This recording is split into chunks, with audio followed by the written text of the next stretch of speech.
Ne si musliman, ne si besimtar, ne si prijes fetar, vallai mbështesim edhe duart trokasim çdo kënd, çdo komb, çdo vend, çdo qeveri dhe çdo faktor që nxit për paqe, edhe që dëshiron që e keqja të marrë fund dhe zullumit mbaroj.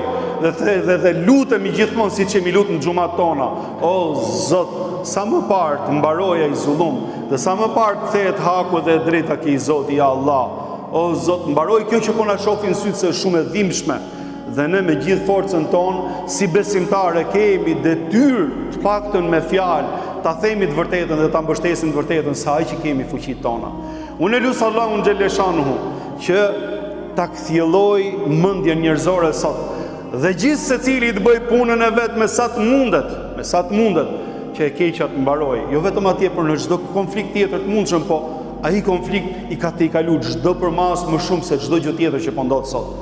E lut Allahun xhaleshanuhu që ne të na bëj dobishëm këtë jetë dhe të jemi prej atyre të cilët Zoti do t'i falë ditën që do dalim para tij. E lut Allahun xhaleshanuhu që ne themi të vërtetën dhe gjithmonë qëndrojmë me të vërtetën. E lut Allahun xhaleshanuhu na largoj hipokrizinë, të jemi të sinqertë në veprat e thëniet tona. E lut Allahun xhaleshanuhu që të na shtojë dashurinë për Zotin, dashurinë për librin e Zotit, dashurinë për profetin e Zotit, dashurinë për njëri tjetrin, dashurinë për kombin edhe vendin tonë.